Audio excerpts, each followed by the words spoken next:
တော်ပြီတာအဲ့ကောင်မှမယူတော့ဘူး အေးရွှေ ဒါ မျိုး မဲ့တာမစပယ်ပဲလေးရထားတယ်ဖေရဲ့ စပယ်ရပဲအမဒီဒါမှငါသားအဖေသားဖေတူသားအဲ့ကောင်မလေးကဘာလုပ်လဲအဖေပြပါဦး အော်ဒီတယောက်တော့အဖေမသိတော့ဘူး ဟုတ်လား တာနဲ့ကြောင်းနေပဲဖေရဲ့ ဟုတ်လားရန် ဒီကောင်ပါလေဒီကောင်ပါလေ သူ့လေးလား အဖေသိနေပြန်ပြီလားအဲ့လည်းဖေသမီးလားယင် တိတ်တိတာပေါ့ငါသားရဲ့သူ့နာမည်ကပိုးအေးမလား ဟုတ်တယ်လေ ဖေသမီးတော့မဟုတ်ပါဘူး အော်တော်ပါသေးရဖေရဲ့ မတော်နဲ့ငါသားဟောတာပို့ဆူးတယ်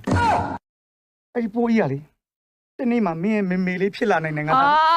အဖေတော်စိုးနေပြီအဖေကလည်း အဲ့တဲ့ဆိုတာရှိသေးတယ်တော့ငါသားသိထားတဲ့ပိုးအေးဆိုတာသူ့ရဲ့အိမ်နာမည်ငယ်နာမည်ပါသား KTV မှာတော့သူ့လာမင်းလို့ခေါ်ကြတယ်ငါသား တိုက်ကောင်မ KTV ရလား ဟာသား KTV ရဆိုပြီးမင်းမေမေလေးကိုအထင်မသေးလိုက်ပါနဲ့သားရဲ့သူကအမတန်သစ္စာရှိပါတယ်သူ KTV ကိုဖေးသွားတဲ့နေ့ဆိုရင်သူဘယ်သူနဲ့မှမထိုင်ဘူးသားအဖေနဲ့မှထိုင်တာ အော်အဖေရှိပါတော့သူများနဲ့ထိုင်မှမလားအဖေနဲ့မှထိုင်မှာပေါ့ တချို့အခန်းကူးပါတယ်သားရဲ့ အော်အ အ ဖေ ဖေသစ္စာရှိတယ်သားရဲ့ပြီးခဲ့တဲ့ဗလက်တိုင်းတော့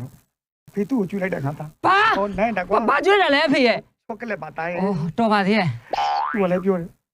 ကောက်လိုက်တာဦးရဲ့ ဘာကောင်းတာလဲအဖေရဲ့ ချောကလက်လို့ အော်အဖေကလည်းအဲ့လိုကောင်းတာတန်တုံးပြောကြလားလို့ သူရမ်းချက်လို့နေမှာပေါ့ကွာမင်းရောစားအောင်မ မ လား စားဘူးအဖေပါစားတော်ပြကောင်မမြူတော့ဘူး KTV ကကောင်မတာမ ဟောသားရဲ့ကိုမေမေလေးကိုမဆဲရဘူး လာမပြောနဲ့အဖေနဲ့လွတ်တဲ့ကောင်မပြမယ် ပြပြ 你别笑。 ဒီရောက် အေးဒီတယောက် သူလေးလား သိနေပြန်ပြီလား တီတာပေါ့တိုင်းကဘာလောကကြီးအချင်းချင်းလေးဆိုတဲ့စကားသိမ့်မှန်တာလေငါသားမင်းနဲ့ငါပြန်တွေးကြတယ်ဒီလိုသားဒီလိုမျိုးကလေပြီးခဲ့တဲ့ဗလက်တိုင်းထေးတော့ ဘာပဲတိုင်းလဲ အနန္တကွာဘာဖြစ်လဲ အဲ့ဒါဆိုတော့ကိုရီးယားလီဇာ ဟင်မမမြတ်မဟုတ်လား ဟာ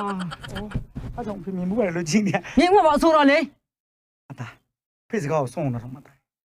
တကယ်တော့သူနဲ့ဖေနဲ့ဇလန်းပေကိုရီးယားကိုဖျားဖို့ ဘာကိုရီးယားလဲရွှေတကုန်းတော်မြုပ်ဝင်းတဲ့ကိုရီးယားတဲ့ဖိကြတယ်စုပ်ချက်ခတ်နေရပဲတကွင်းလုံးပတ်ကန်နေတာဖေအဖေနဲ့လွတ်တဲ့ကောင်မကျွန်တော်ရှာပြမယ် အေးပါပြီ သွားမယ် ရှာငါသားရှာတကယ်တော့ငါသားကြီးမင်းမိမယူလိုက်လေအဖေအမွေတွေခွဲပေးရမှာဆိုလို့မင်းကိုဗျံပရာတွေပြောနေတာဘယ်ကတီဗီမှမရောက်ဘူးကွာဟုတ်သားကြီး